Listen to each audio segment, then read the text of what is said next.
And here we have actually the predecessor of Tokyo Marui. So let's dive right into it. This is for the nerds.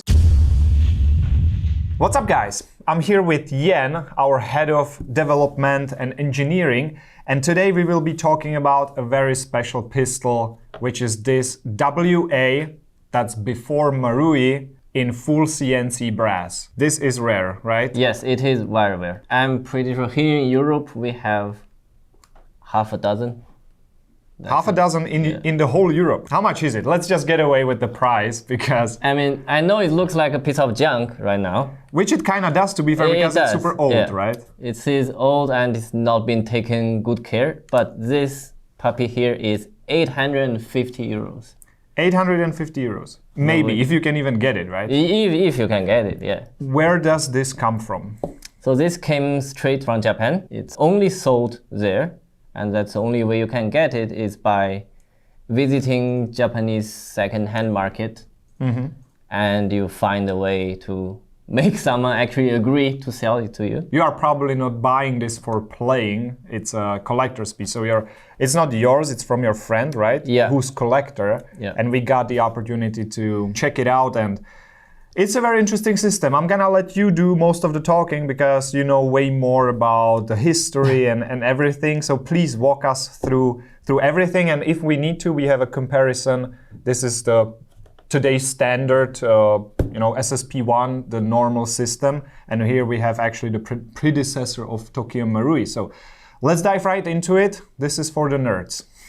Yeah. So let's start. The system is a WA system, the Western Arm system, which is quite different from Marui. The gas blowback rifles and pistols on the market, there are two dominant, the WA system and the TM system. And this one would be the WA system. The brass is made by Prime. Prime makes brass, steel, and aluminum kits for WA pistols. I mean, this it makes now nowadays for TM because WA doesn't export pistol anymore, and they pretty much disappeared. So the market is too small for them to even bother. So this is even more rare because it's for the WA. It's for the WA, which doesn't really exist anymore. And the kit itself, the company Prime makes about 1 or 2 runs a year, and each run is less than 100 of them. Less than 100? Probably much less. I don't really know that much. I'm not a collector. So the kit itself is fully CNC'd brass, has a really good weight to it. Even the lower? Even the lower, everything is solid piece. You can see machine marks. And the attention, this is the first time I'm holding a WA system, actually, because as I said, they don't sell to Europe. And I never had a chance to see one. I saw a couple for sale, but the price I couldn't justify it. How much? It's usually in the 400 or 500 region for a pistol. For a pistol that has a plastic slide. Plastic, yeah, okay. Because in Japan, as you know, you cannot have metal slides. So for this to exist, the pistol actually has to be deactivated. Oh, that's why we have this plunger thingy, which you have to... barrel was plugged, because in Japan you cannot have a metal slide on the pistol, so even though you can buy the metal kit, but the moment you fit it on your pistol, it becomes illegal. The pistol needs to be... So that's why the guy actually made this, which is 2 O-rings, and you literally... just I mean, how much you deactivated by doing this, I'm not sure. It becomes legal, apparently, or semi-legal at least. At least enough for the guys to sell it or put it up for sale. Let's talk about the differences. So here we have the normal standard. What are the biggest differences? The difference is actually on how the blowback works. So first, I can see that we have no screw holding this. Yeah. And this is also full steel, CNC, right? Or it's steel. Yeah, it is steel. Might be cast. It's cast, it seems. Yeah, there's marks. Because maybe the internal should be mostly WA, because the Prime only makes the metal body kits. Here, this thing. Yes, that's a very interesting. A very interesting part. What does it do? Regularly in the Marui, this wouldn't be able to extend out and push like this. Yeah, it's the the other floating way valve. around. Yeah, the Yes. floating valve. Normally the spring is the other way around. So what's this one interesting is once you have a BB inside your chamber, you push this back, and now the floating valve is actually open. So now it can fire. Now you can fire it. But if you do not have a BB inside, the floating valve is actually naturally closed. So it only goes to the it only goes blowback. back, but the gas doesn't go forward. You know what I think? It's actually quite smart. It's smart, first of all, and I also think that this was not intended, the original design was not intended to be only shot like with BBs. It was probably just to, shoot it without BBs and show off your friends and have the feeling.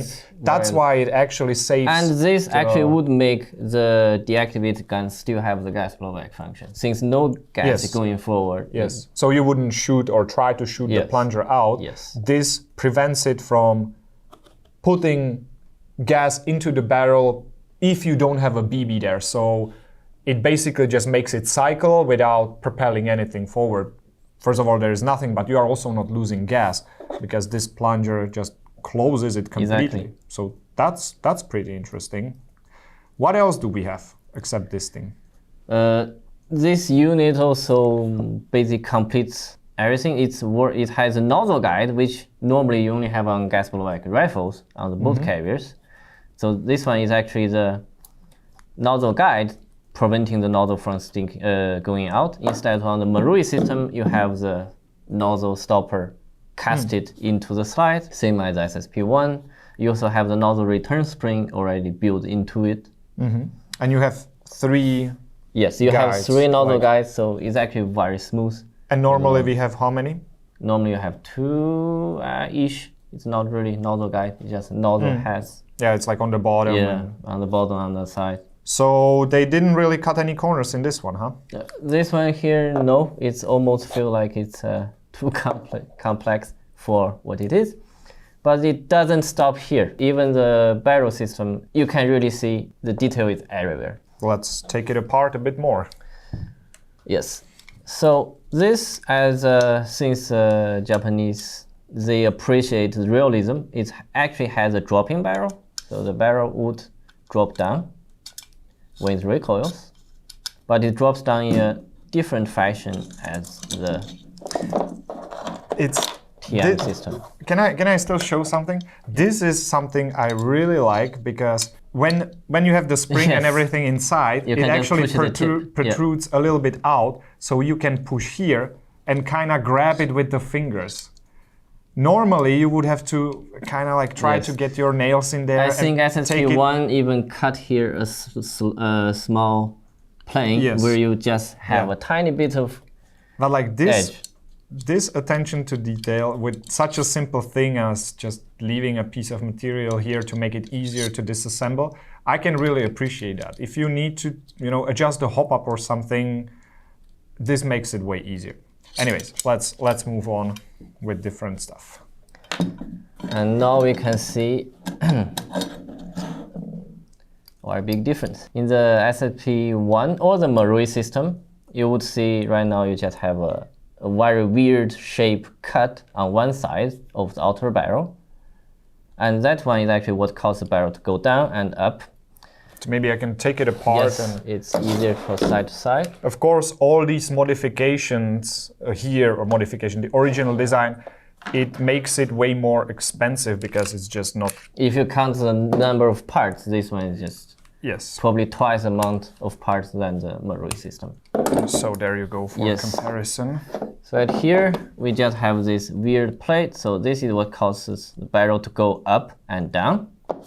And here, we have a slot on the hop-up chamber, and this one here, despite you only see the pin, there is actually a roller inside it.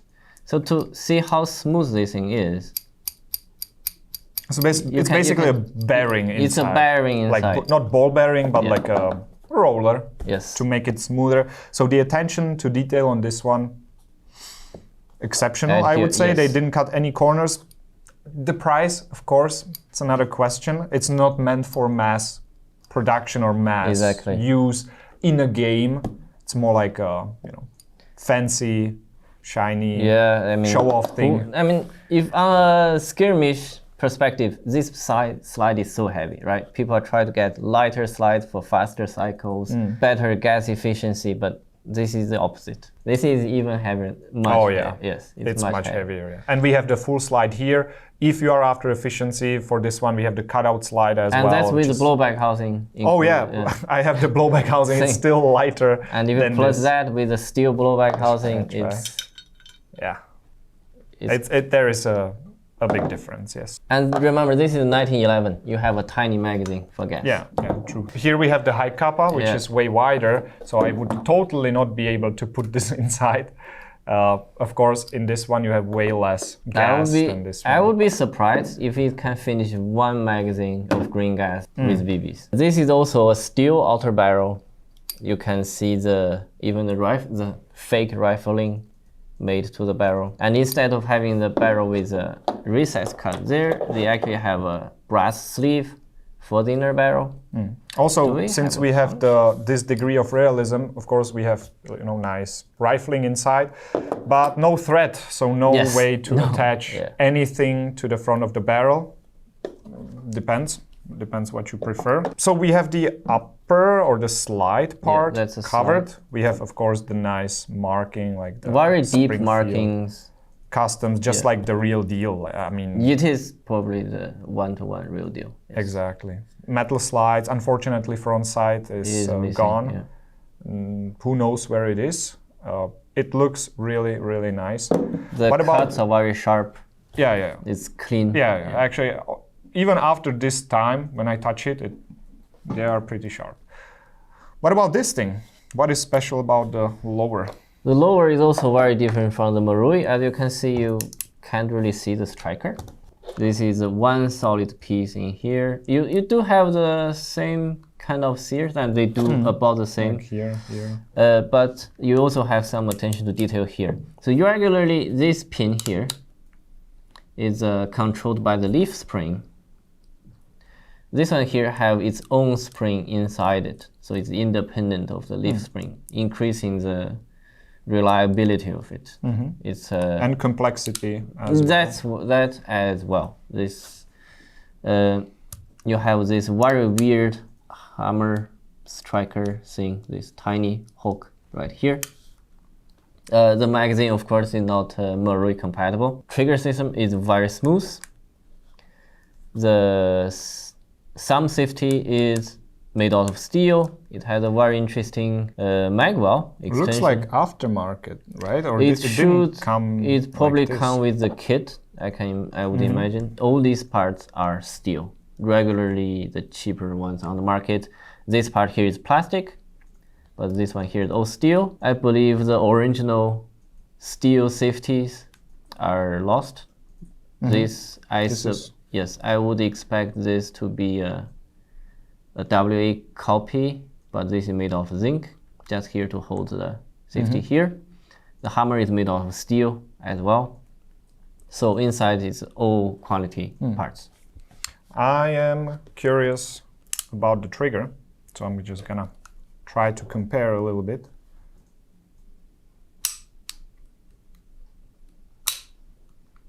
A bit smoother, this one, yes, I give you that. But the weight of the trigger, I would say it's the same. It's smoother, but how heavy the trigger is, pretty much the same. Which is actually pretty light because it's a 1911. The high kappa, they are known for having really fast triggers, so no surprises there really. So do we have anything else that we could say about this? Some fun facts, or like it comes before Marui, so it's interesting on its own. Like it looks similar, but it's actually so different. Well, the system itself is older than me. we can say that. Okay. Wow.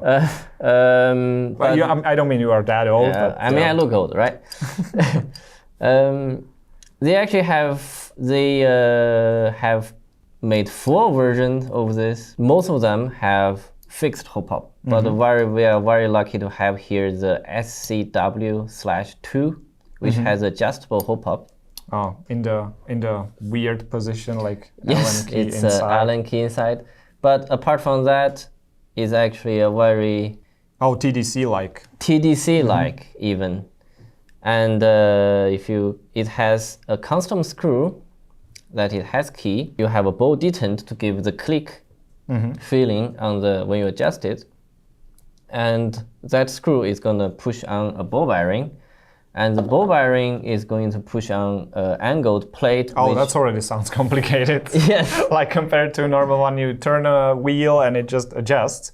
Yeah. So it's like thing pushes on a thing that pushes on a thing, which in the end makes the TDC effect, which generally speaking is good. But what about the complexity? It is very complex, but I can imagine it being very stable. No corners cut. Yeah. Right. What about the bucking? Is it the BSR bucking? 10 No, standard? back then when these things were produced, TM wasn't a standard as we know today. So each company just makes their own buckings to make it work. From what I know, this thing is somewhat, you can make KWA bucking work somewhat, because I believe they delivers from the WA family instead of the TM family. Very interesting pistol. Very interesting pistol, and I would like to have one, to be honest. So if you now want to get one, okay, let's say that somebody wants to buy it. Like, what are the options for the people? What can you do? Some shady markets. You Google Translate yahoo.gp, like the Japanese Yahoo, and go through the second-hand airsoft market. And maybe you can... Maybe if you're lucky, you find someone selling it. Probably not. Probably not. Given the condition this thing is, missing parts and all that, one in good conditions is going to cost you around 1,500. 1,500? Yes, around that. The limited edition ones, some with very special engravings, is going to cost even more.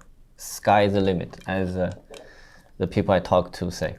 But you must appreciate the machine quality and the brass, even though on the outside is totally oxidized, on the inside it's still shiny. So I think it actually kind of looks cool when it's like this. Okay, we don't have the pin, so we cannot really rack it, but it's very smooth, and the wobble,